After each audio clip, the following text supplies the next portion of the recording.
Hi, I'm Jeff Hoyt, Editor-in-Chief of SeniorLiving.Org. Today I'm speaking with Audiologist Brad Ingrao about hearing loss. What are the warning signs? And what can you do if you feel that you or a loved one is starting to lose one's hearing? Brad has lots of experience in the field and has helped people from newborns to centenarians with their hearing. Because of social distancing, we'll be conducting the interview on Zoom.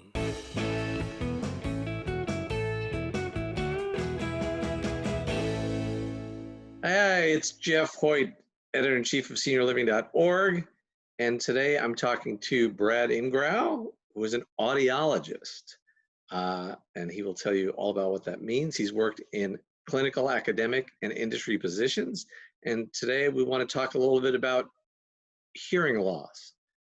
So welcome, nice to have you here. Thank you. Thanks for having me over. Great.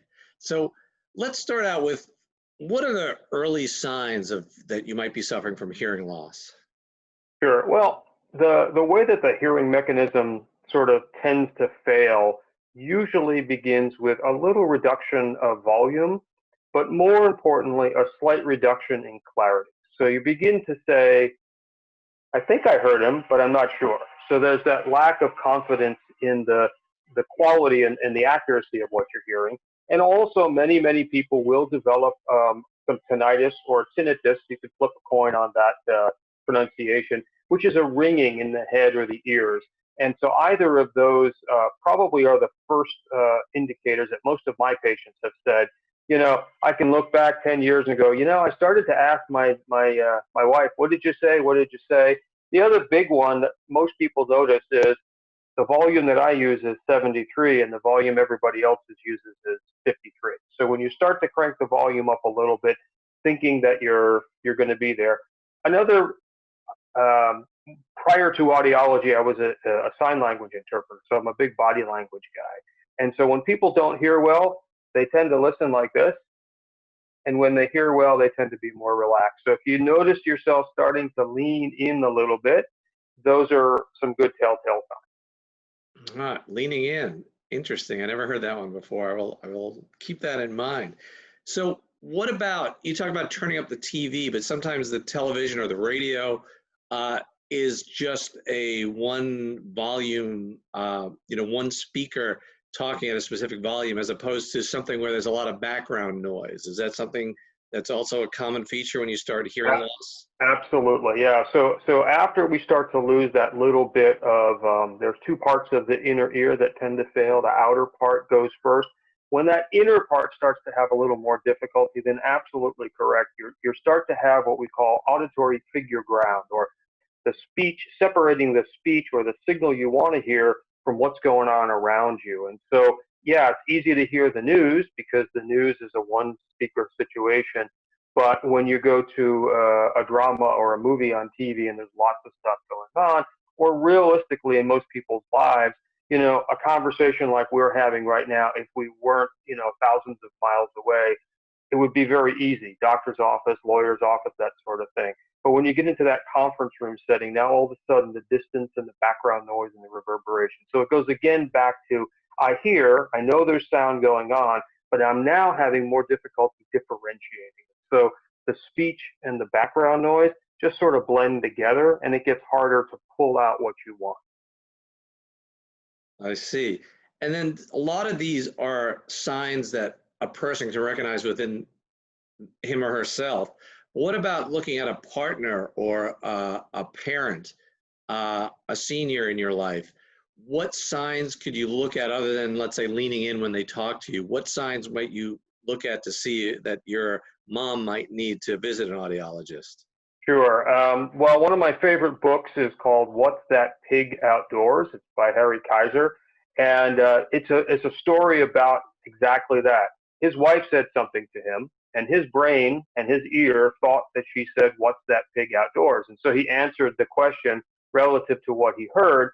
Turns out she said, "What's that big loud noise?" So when you start to see people answering kind of like out of left field, or not answering, or only answering, or you ask them to do three things and they're walking away from you, and they do the first two things, but the third thing never gets done. This is a real problem, particularly for seniors, because that same behavior can be misinterpreted as memory loss or early stage dementia. So it's that I would say if I'm looking at my partner, my mother, I'm looking for that body language, the what, the huh, the asking for repetition, the TV so loud I can hear it from the front porch. But more, I'm also looking for how are they interacting? Are they responding in a way that's appropriate to what I said? Sometimes they hear and they're very confident in what they hear. They just heard it wrong. And so it's all of those things. If we look at the statistics and we look at all of the data, it becomes a little bit easier for us because nowadays we say, look, you're 50 years old, you need a colonoscopy. You're 60 years old. We have a whole series of standardized screenings that we should be doing.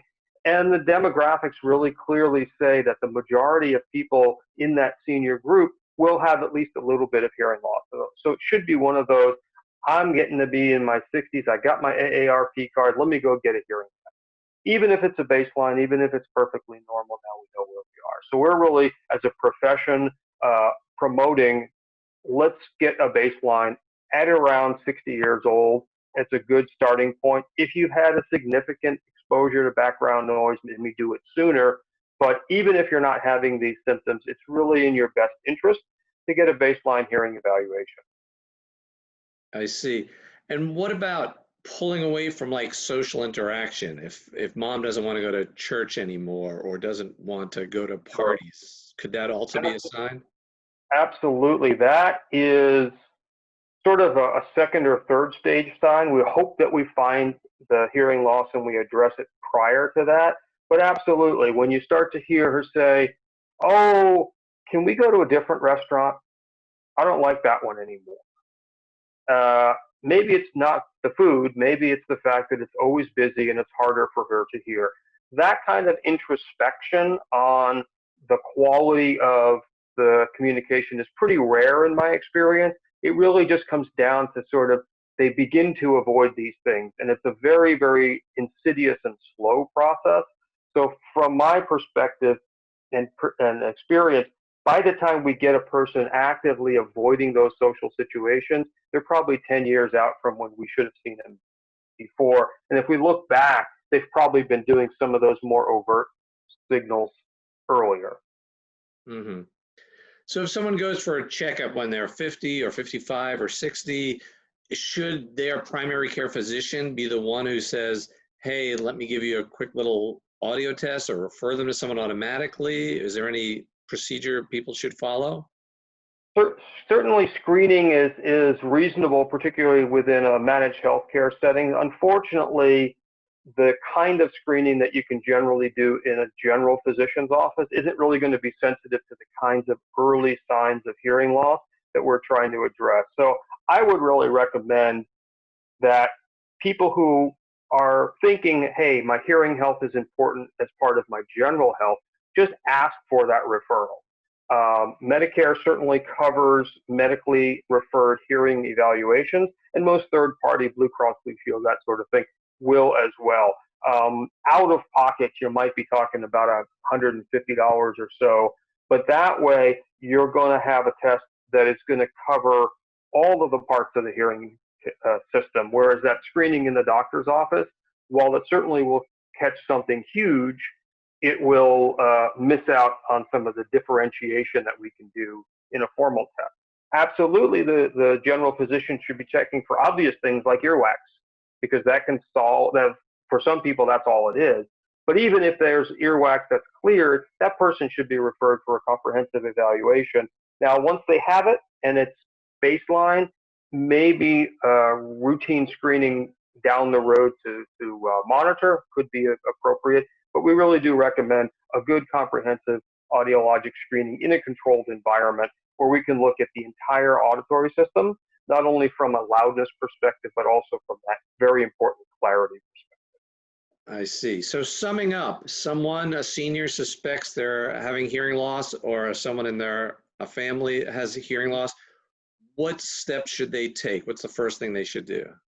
I think just to be cautious and comprehensive, use that primary care physician as your entry point. Talk to your primary care physician, say, I've been having some difficulty understanding. I feel like I'm not kind of in the game anymore. I'd like to get my hearing evaluated. You should say evaluated, not tested, because they might say, oh yeah, my nurse can do that. Ask them to check your ears for wax and ask for a referral to either an audiologist or an ear, nose, and throat. I think it's reasonable for a person to kind of do some introspection. Am I having problems with my sinuses? Am I having any allergy problems? Is my voice a little hoarser than it used to be? Those are all clear indications that that audiology appointment should happen in conjunction with an ENT appointment. If everything is hunky-dory, you're really healthy, everything's good, the primary care physician is managing your allergies, all that's great, you can go right to the audiologist. If you don't have access to an audiologist for many, many miles, and that's the case, you can go to a hearing instrument specialist. It's a little bit less sometimes because they won't be able to charge your insurance. So if you have Medicare, you'll only be able to use that benefit if you come to an audiologist from a physician. But most hearing instrument specialists will do a complimentary, at least a screening, and then if there's a more complicated issue, you can look for resources around. So I'd start with primary care and kind of move through that system from there. Great. Well, I really appreciate you taking the time. If I can ask how one says goodbye in sign language, I'd appreciate. Sure. There's a couple of ways. You can say the formal way is goodbye, or see you later, or ciao, baby. I'm going to go with ciao, baby. Thank you very much. All right. You're very welcome. Thanks for the interest.